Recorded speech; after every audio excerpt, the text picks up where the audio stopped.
안녕하세요. 동학개미TV의 안산개미 김지혁 전문가 인사드리겠습니다. 오늘 살펴볼 종목은요, 영우 DSP하고 이 덕산 네오록스가 되겠습니다. 금일 현재 시간 2022년 8월 4일 오후 5시 19분을 지나가고 있는 시점이 되겠습니다.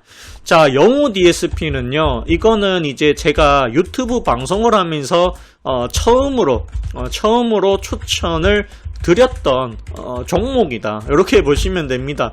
이거를 제가 얼마에 추천했냐라고 하면 좀 오래되긴 했습니다. 2020년에 1,500원 이하 아마 추천이 들어갔을 겁니다. 1,500원 아니고요. 한 1,600원 1,600원 정도 될 것 같아요. 아마 이 자리 거의 비싸게 사면 정말 비싸게 사더라도 1,800원 미로는 사지 말라라고 방송을 했을 겁니다. 상당히 오래됐죠. 그렇게 보시면 되겠습니다. 그 이후에 이게 얼마까지 갔나요? 3,200원까지 갔다가 주가가 1,300원까지 확 빠졌습니다. 그러다가 이 최근에 들어와 가지고 8월 2일 그리고 오늘 상당한 급등이 나왔다는 겁니다. 이거는 제가 봤을 때 영우 DSP에는 아직까지 세력들이 있다라고 저는 보고 있습니다. 그렇지 않고서는 이런 흐름을 낼 수가 없다. 저는 그렇게 봅니다.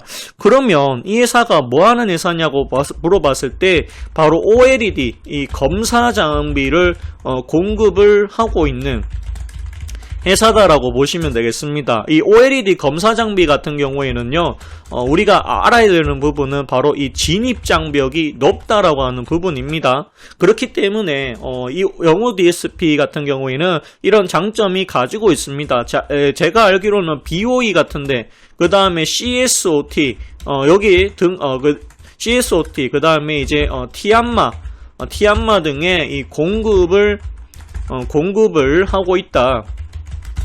이렇게 보여집니다. 또한 이 국내 쪽으로는 제가 알기로는 삼성 디스플레이에 공급을 하는 업체다라고 보시면 되겠습니다. 지금도 기억납니다. 2020년에 추천이 했었고요. 그 이후에 급등이 나오긴 했었습니다. 근데 이 회사가 주가가 상당히 좋았다가 급격하게 좀 안 좋아진 이유가 1분기 때 적자가 나왔습니다. 적자. 영업이익 30억 정도 적자, 당기순이익이 적자가 나오다 보니까 주가가 실적 악화로 인해 가지고 시장도 안 좋은데 실적까지 나빠지다 보니까 주가가 많이 빠졌다라고 보여집니다.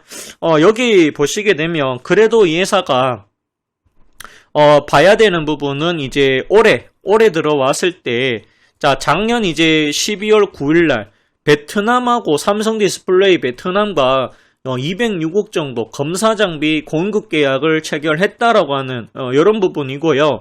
그 다음에 여기 보시게 되면 자사주 20억 정도 매수를 한다라고 6월 달에 발표가 나왔습니다.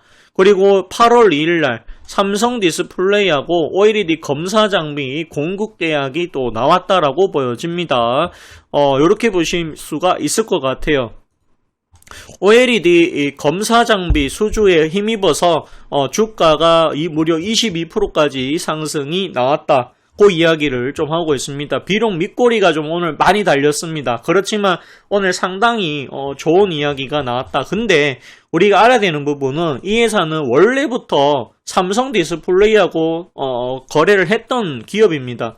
원래부터 2020년 제가 알기로는 2022년 올해죠. 2021년, 2020년 3년 거의 3년 될 것 같아요. 3년 전에도 이 영우 DSP는 삼성 디스플레이하고 이 공급 계약을 계속해서 했다라는 겁니다. 갑자기 안 하다가 했던 것은 아니다. 그렇다고 하면 이 기업 같은 경우에는 지금 공급 계약 하나가 이렇게까지 주가를 끌어올린 게 아니고요.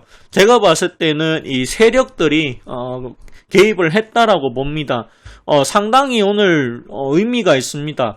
여기 보시면은 8월 2일 날 거래량이 크게 나왔습니다. 근데 여기 거래량 없죠. 거래량 없이 빠졌고 다시 한번 튕겨줍니다. 근데 거래량이 훨씬 더 많이 나왔습니다. 근데 이 부분에 대해 가지고 이제는 이 종목에 대해 가지고 개인적으로는 현재 신규로 들어가기에는 조금은 위치가 조금 부담스러울 수 있습니다. 왜냐하면 왜냐하면 여기 몸통보다도 꼬리가 훨씬 더 길다라는 겁니다. 그렇기 때문에 위에서 누르는 세력이 훨씬 더 힘이 세다라는 것을 의미를 합니다. 만약에 차라리 이렇게 양봉이 이렇게 나오고 거래량이 거의 없었다라고 하면 분명히 저는 더 갔을 거라고 생각을 하지만 눌렀기 때문에 내일은 한 번 정도 조정이 나올 수도 있지 않을까 저는 그렇게 봅니다. 영호 DSP가 과연 이 2분기 실적이 굉장히 잘 나올까에 대해서는 우리가 한 번 더 생각을 해봐야 될 것 같습니다. 지금은 주가가 크게 올라간다라고 해서 쫓아갈 종목은 아니다. 지금은 간망이 조금 필요하지 않을까 저는 그렇게 바라보고 있습니다. 그렇기 때문에 이 영호 DSP 같은 경우에는 무리하게 쫓아가지 마시고 그냥 좀 지켜보자 그런 말씀을 드리도록 하겠습니다. OLED 검사 장비가 많이 필요한 걸로 봐서는 이 OLED 쪽이 앞으로 좋아질 가능성은 충분히 있다라고 하는 그 정도로 봐야 되지 않을까 저는 그렇게 바라보고 있습니다. 자, 다음은 덕산네오룩스입니다. 덕산네오룩스. 자, 이 종목은 32,000원, 3만원 초반대 이 자리가 저는 거의 바닥이다라고 생각을 하고 있습니다. 자, 그렇기 때문에 이 덕산네오룩스 역시도 자, 이제는 거의 바닥에 들어와 있다라고 보여집니다. 덕산네오룩스 역시도 이 회사는 마찬가지 OLED입니다. OLED. 이 회사는 OLED를 하고 있는 회사다. 그러면 OLED 어떤 거를 하느냐라고 물어봤을 때 OLED의 재료를 생산하고 있는 기업이다라고 보시면 되겠습니다. 그러면 OLED는 어디에 쓰이는가? OLED TV 들어보셨죠? TV. 자, TV 액정에 쓰입니다. 그리고 스마트폰 들어보셨죠? 자, 스마트폰. 그 다음에 그리고 노트북. 노트북에도 사용이 되고 있고 컴퓨터와 그 다음에 모니터 등에도 현재 사용이 되고 있다라고 보시면 되겠습니다. 그런데 이 덕산네오룩스에 대해서 지금 시장에서 나오고 있는 전망은 상당히 어둡습니다. 7월 6일, 7월 13일 날 보시게 되면 글로벌 스마트폰 수요 무진으로 여기 DB금융 투자에서 여기 보시면 목표가 5만원으로 낮췄다라고 합니다. 그런데 여기 보시면 투자 의견이 매수입니다. 이상하지 않습니까? 이상하다라고 생각하셔야 됩니다. 여기 보시면 매출이 8.2% 감소할 것이다. 영업이익은 2.1% 줄어들 것이다. 397억에 104억 정도로 부진할 거다. 왜냐하면은 삼성 디스플레이 OLED 패널 가동률이 부진했기 때문이다라고 얘기를 하고 있습니다.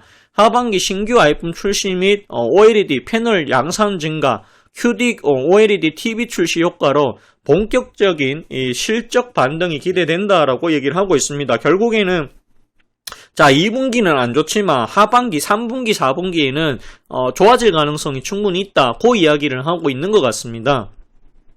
향후 락다운 이후 중국 스마트폰 시장 반등에 따른 중화권 소재의 공급 회복도 기대가 된다. 신제품인 블랙 PDL의 확대 적용과 신규 아이템 양상도 본격화될 전망이다라고 얘기를 합니다. 자, 덕산네오룩스가 잘 되려고 하면 이 OLED가 상당히 잘 돼야 됩니다. 그러려고 하면 결국에는 이 스마트폰 또는 노트북 같은 것들이 잘 팔려야 된다. 또는 TV 같은 것들이 잘 팔려야 되는데 지금 현재 시장에서는 이 경기 침체를 포함해 가지고 안 좋은 이야기가 수요 부진에 대한 이야기가 나오고 있습니다. 그렇지만 그래도 보시면 아시겠지만 영호 DSP가 OLED 검사 장비를 납품하는 데 이어 가지고 상당한 급등이 나왔던 거를 기억한다라고 하면 앞으로 OLED 쪽이 지금 당장 어렵지만 그래도 시간이 지난다라고 했을 때 조금씩 회복할 가능성은 있다. 저는 그렇게 봅니다. 또한 이 키움증권에서도 2분기 영업이익 예상치 하회할 거다라고 얘기를 합니다.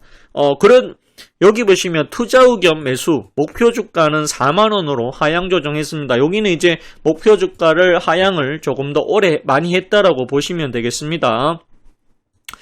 얘네들은 이제 중국 쪽에서 전분기보다 50%나 급감할 것이다. 또한 스마트폰 출하 부진은 삼성 디스플레이 평판 6기 발광 다이오드 수요 감소로 이어질 거다. 실적 약세가 불가피하다라고 얘기를 합니다.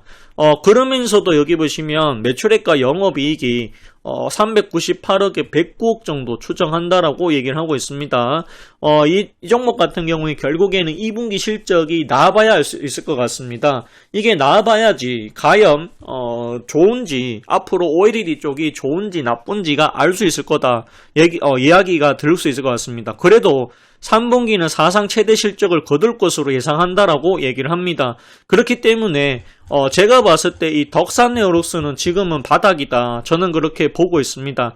아이폰 14 시리즈, 삼성전자 차세대 폴더블 스마트폰 출시가 하반기 실적을 주도할 것이다. 상반기 프리미엄 스마트폰의 견조한 수요를 고려하면 하반기 플래그십 스마트폰의 수요 또한 양호할 것이다. 특히 BOE의 아이폰 14용 OLED 패널 공급 제한은 삼성 디스플레이와 덕산네오룩스의 수혜로 이어질 것이다 라고 얘기를 하고 있습니다. 그렇기 때문에 OLED 쪽이 좋다면 덕산네오룩스가 갈 가능성이 굉장히 높다. 왜냐? 결국에는 이 OLED를 만들려고 하면 원재료가 있어야 됩니다. 이 원재료를 공급하는 회사가 바로 이 덕산네오룩스다. 그렇기 때문에 이 덕산네오룩스가 지금은 여기 보시면 76,000원을 찍은 이후에 급락이 나왔다는 겁니다. 그렇기 때문에 지금 자리에서는 다시 한번 우리가 매수 시점으로 보셔도 괜찮지 않을까 저는 그렇게 바라봅니다. 따라서 이 덕산네오룩스는 지금부터 관심을 가져보자 라는 이야기 해보도록 하겠습니다.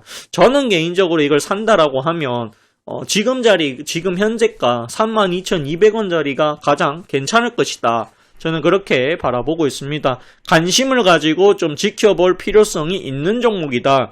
설사 아니면 2분기 실적이 나오고 나서 주가가 우리가 예상했던 것만큼 부진하게 나왔다라고 하면 그때 주가가 혹시라도 조금이라도 빠지게 된다면 그때 공략을 하셔도 나쁘지는 않겠다라고 생각이 듭니다. 하지만 반대로 생각했던 것보다 잘 나왔다라고 하는 이야기가 나온다면 급등을 할 수도 있는 종목이다. 저는 그렇게 봅니다. 그렇기 때문에 이 덕산네오룩스에 대해서는 우리가 지금부터라도 주목을 해볼 필요성이 있다. 저는 그렇게 바라봅니다. 오늘 방송 여기까지 하도록 하겠고요. 좋아요와 구독 해주시면 더 큰 힘이 되겠습니다. 감사합니다. 그리고 고맙습니다.